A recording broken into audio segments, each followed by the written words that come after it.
Hi everyone, कैसे हैं आप लोग। चलो आज की वीडियो में बात करते हैं कि मैंने अपने नीट 2025 के प्रिपरेशन के लिए अपनी जो स्टडी प्लान है उसको तैयार कर लिया है और इस तरह से मैंने पूरा लिखा है, दो वो पूरा बनाया है।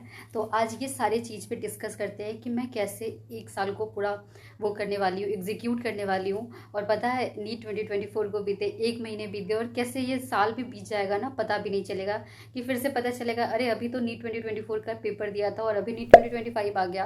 तो इसलिए ना इस बार मैं कोई भी चांस नहीं लेना चाहती हूँ एंड इसके लिए मैंने अपने स्टडी प्लान को बहुत ही अच्छे से बनाया है एंड बहुत हेक्टिक नहीं बनाया है कि जिसको मैं बीच में ही छोड़ दूँ, डीमोटिवेट हो जाऊँ। तो ये सारी चीज़ों के बारे में चलो डिस्कस करते हैं इस वीडियो में। चलो स्टार्ट करते हैं। माई सेल्फ ज्योति चौधरी, जो एक नीट एस्पायरेट है और साथ साथ अपनी नेट जेआरएफ की प्रिपरेशन भी कर रही है। चलो वीडियो स्टार्ट करते हैं। एंड अगर मैंने अपनी जो स्टडी प्लान है इसको अगर 60 से 70% भी कर लिया ना, तो आराम से 650 प्लस 670 तक स्कोर कर सकती हूँ। और अगर मैंने कंसिस्टेंसी के साथ पूरा 100% फॉलो कर लिया तब तो एम्स तक भी पहुँचना बहुत ईजी होगा। तो सबसे पहले बात करते हैं 5 इंपॉर्टेंट थिंग्स जो आपको नीट 2025 में को क्लियर करने के लिए, क्रैक करने के लिए इम्पॉर्टेंट होंगे। सबसे पहले चाहिए आपको एक अच्छा स्टडी प्लान, टाइम टेबल, आपका जो बुक है आप कौन सा यूज़ करोगे, आपको कौन सी कोचिंग लेनी चाहिए और सबसे मेन है टेस्ट सीरीज कौन सी लेनी चाहिए। ये 5 चीज़ों के बारे में हम इस वीडियो में बात करेंगे। सबसे पहले बात करते हैं मेरी प्लान कैसे होगी। अप्रोक्स 1 मंथ निकल चुके हैं, 11th मंथ बचे हैं। तो मेरा प्लान है कि मैं ना दिसंबर तक ना अपना पूरा सिलेबस कंप्लीट कर लूँगी एनी हाउ। क्योंकि अगर स्टार्टिंग में मैंने 13-12 आवर्स भी रोज़ पढ़ा ना, थोड़ी कंसिस्टेंसी के साथ कि थोड़ा वीक में 1-2 दिन मस्ती भी कर लिया या ऊपर नीचे भी हो गया, अगर मैंने कंसिस्टेंसी के साथ अगर अभी मैंने 12-13 घंटे पढ़ लिए ना, तो आगे चल के ना अगर दिसंबर जनवरी फैब में ना थोड़ा ठंडा मौसम हो जाता है, थोड़ा हमारी इफिशिएंसी कम हो जाती है, मेरी तो मेनली हो जाती है, तो उस टाइम ये सारी चीज़ें मैनेज हो जाएंगी। तो मैंने प्लान किया है कि मैं 6-3-2 करूँगी। 6 मंथ अपनी पूरी प्रिपरेशन करूँगी अच्छे से और फिर जनवरी फैब मार्च जो है वो करूँगी अपना रिवीजन और अप्रैल में सिर्फ टेस्ट सीरीज और मई में तो अपना एग्ज़ाम है। तो बिकॉज हर बार क्या होता है ना कि मैं स्टार्टिंग में अपनी पढ़ाई को बहुत स्लो रखती हूँ, फिर छठ दिवाली आ जाता है, फिर उसमें व्यस्त हो जाती हूँ। फिर क्या होता है ना दिसंबर जनवरी से थोड़ा अपने आप को लगता है कि हाँ अब पढ़ाई को स्टार्ट करना चाहिए। तो उस टाइम आते आते तक ना अब जब सिलेबस ही कंप्लीट नहीं हुआ है तो क्या रिवीजन करूँगी, क्या मॉक टेस्ट दूंगी। तो इस तरह से वहाँ से मेरा डिमोटिवेशन थोड़ा स्टार्ट हो जाता है।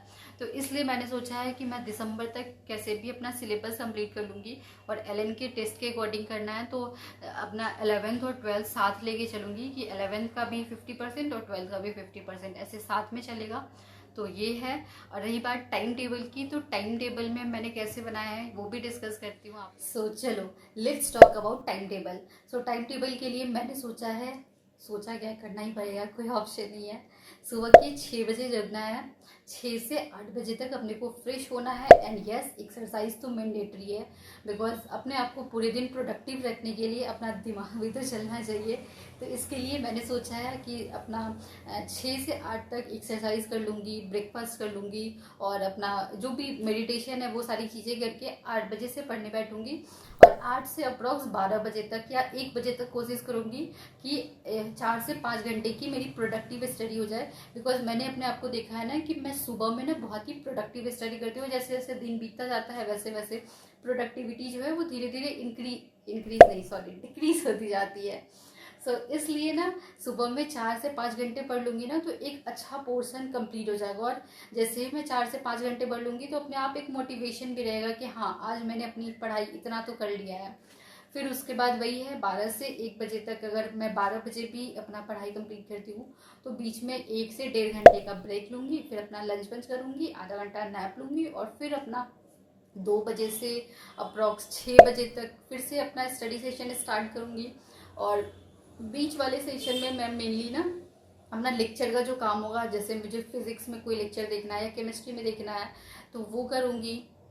मैं रोज़ 12 आवर्स की स्टडी करूँगी। किसी दिन अगर 12 आवर्स नहीं भी हो पाता है तो 8 आवर्स की तो हो ही, मिनिमम 8 आवर्स की स्टडी हो मेरी।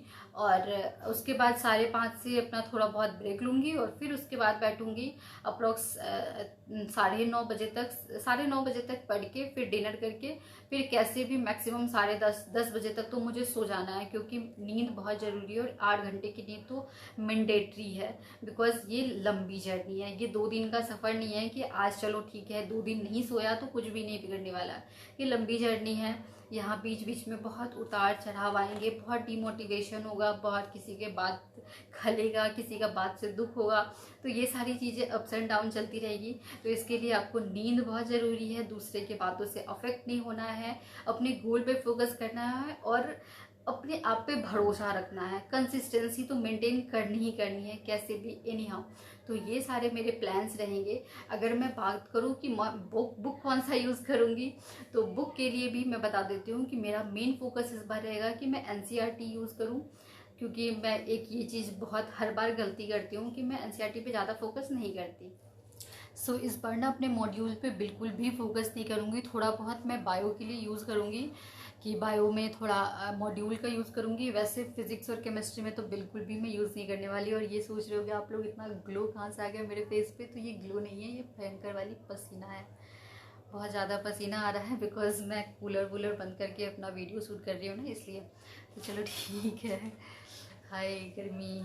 बुक का तो हो गया कि मेरे को इस बार कैसे भी करके, मैं ये गलती हर बार ही करती हूँ, एक ही गलती हर बार ही तो करती हूँ यार, इसीलिए तो यहाँ अटकी पड़ी हूँ। रही बात टेस्ट की, तो मैं 2 टेस्ट में कंफ्यूज हो रही हूँ। बहुत सारे आप लोग में से ही बहुत सारे लोग ना मुझे सजेस्ट कर रहे हो कि न्यू लाइट करके कुछ कानपुर की कोचिंग है आई गेस, सो उसका ले लो, क्योंकि वो बिल्कुल ही NCERT बेस्ड होता है। LN में ना थोड़े बहुत बाहर से भी क्वेश्चंस होते हैं, तो इन दोनों में मैं थोड़ी कंफ्यूज हो रही हूँ। बट मेरा मन LN पे है, क्योंकि मैंने LN से पढ़ाई कर रखी है ना, तो मुझे थोड़ा एक ट्रस्ट इशू है, मतलब ट्रस्ट इशू नहीं, ट्रस्ट है उसमें कि हाँ LN का टेस्ट सीरीज बेस्ट होता है। और तो इसके कारण मैं अभी तो LN को ही फॉलो कर रही हूँ। वैसे देखती हूँ आगे का क्या ही है, जो भी होगा आप लोगों के साथ शेयर करूँगी। तो ये सारी चीज़ें मैंने बता दी। सबसे पहला आपका स्टडी प्लान, टाइम टेबल, और उसके बाद आपको बुक कौन से यूज़ करने हैं, आप कौन सा बैच ज्वाइन करोगे ऑनलाइन ऑफलाइन, और उसके बाद आपको कौन सी टेस्ट सीरीज़ लेनी है। तो इन सब चीज़ों से ना आप आराम से अच्छा स्कोर कर सकते हो। अभी आपके पास पता है, अगर मैंने इतना कर लिया ना, तो मैं आराम से एक अच्छा स्कोर कर सकती हूँ। और प्लीज़ आप लोग भी ना, ऐसे ही टाइम बीतता जाएगा, 1 महीने निकल गए हैं, फिर लगेगा कि अरे सिर्फ 8 महीने बचे हैं, 6 महीने बचे हैं, 4 महीने बचे हैं, और फिर पता चलेगा नीट का एग्ज़ाम आ गया, दिन कैसे बीत जाएंगे ना पता नहीं चलेगा।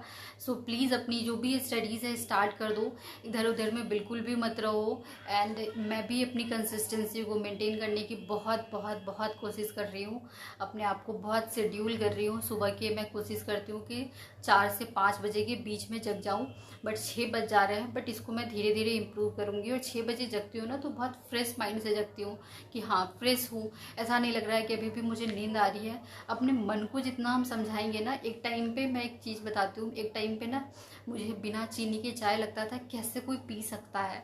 और आज मैंने ये वीडियो में शॉर्ट्स में आप लोगों के साथ शेयर भी किया था कि मैंने चीनी यूज़ करना बंद कर दिया, और आज का डेट है, मुझे चीनी वाली चाय बिल्कुल अच्छी नहीं लगती है। You will not believe. Starting में आपको ना कोई भी चीज़ में टाइम लगता है कि नहीं ये नहीं कर पाएंगे, ये नहीं हो पाएगा।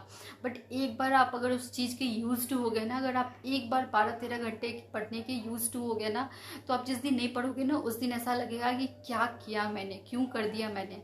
तो बस यही सारी चीज़ें हैं। आज का वीडियो यहीं तक। आई होप आप लोग को मेरा वीडियो अच्छा लगा। तब तक के लिए हंसते रहिए, मुस्कुराते रहिए, और गर्मी से परेशान हो रही हूँ मैं। चलो बाय।